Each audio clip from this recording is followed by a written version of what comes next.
Good morning, students. Today we are discussing Kepler's law of planetary motion. So there are three laws of Kepler's planetary motion. First law is known as law of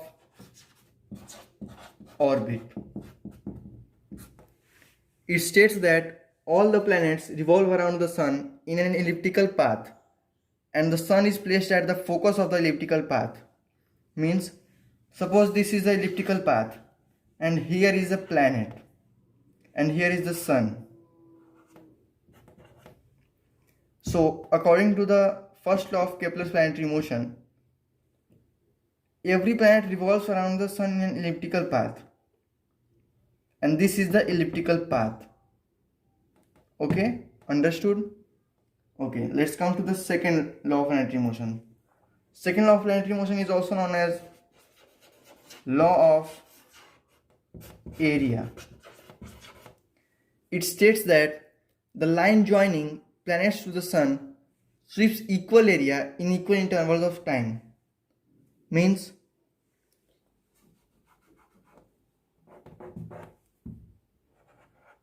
suppose this is a planet and here is the sun. Okay, now this is the area covered by the planet in an interval of time, and in the same interval of time it covers this area. Let's name it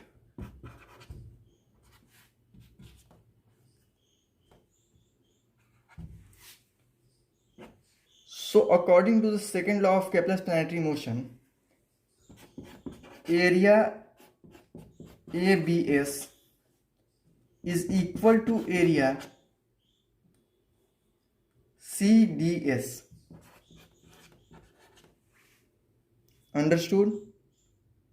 Means this area covered by the planet in an interval of time, in the same interval of time another area is covered by that planet, then both the areas will be equal.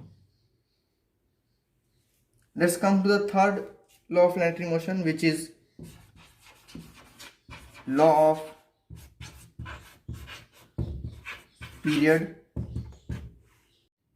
The square of the period of any planet about the sun is proportional to the cube of the semi-major axis of the elliptical orbit. Means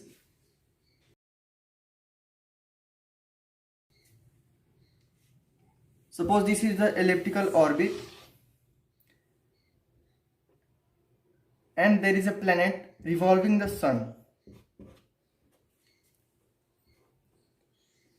Here the time period mentioned in the formula means that the period means the time taken by the planet to complete one revolution around the sun in the elliptical path. Now it states that square of the time period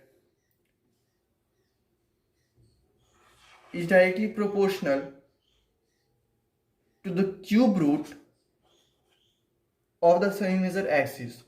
This is the semi-major axis of this elliptical path. Understood? Now let's solve a question based on these planetary laws of motion. So here is the question. Calculate the period of revolution of Neptune around the sun, given that diameter of its orbit is 30 times the diameter of the orbit of Earth around the sun, both orbits being assumed to be circular. Okay, then let's solve it. Solution. Let's assume the semi-major axis, which is the diameter. This is the semi-major axis and it is also called diameter. So okay, so now solve it. Let's assume that the time taken by the earth to complete one revolution of the sun is t1, and that of Neptune is t2, and the diameter of the orbit of the earth is r1, and that of Neptune is r2. So according to the Kepler's third law of planetary motion, square of the time period is equal to the cube of the same measure axis, which means diameter.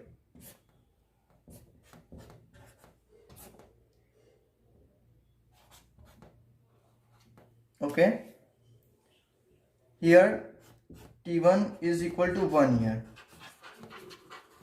because the time period taken by earth to complete one revolution around the sun is 1 year.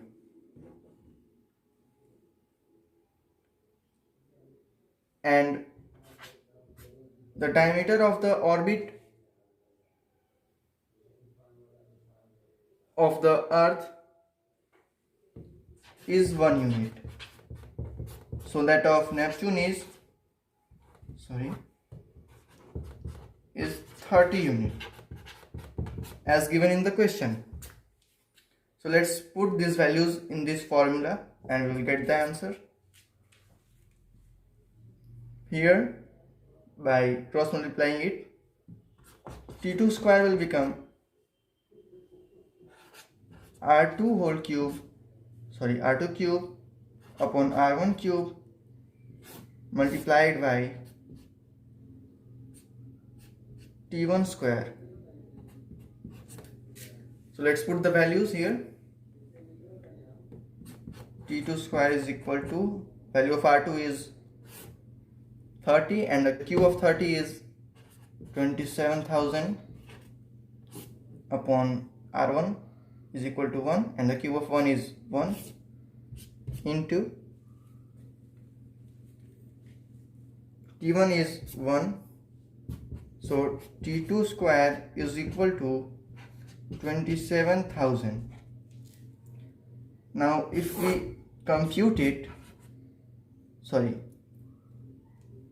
we calculate it, we'll get root 27,000, which is around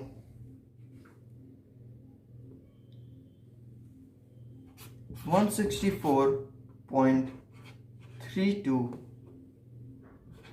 years. Hence we got the solution. The answer of this question is 164.32 years. Okay students, I hope you understood it. We will meet again in another class.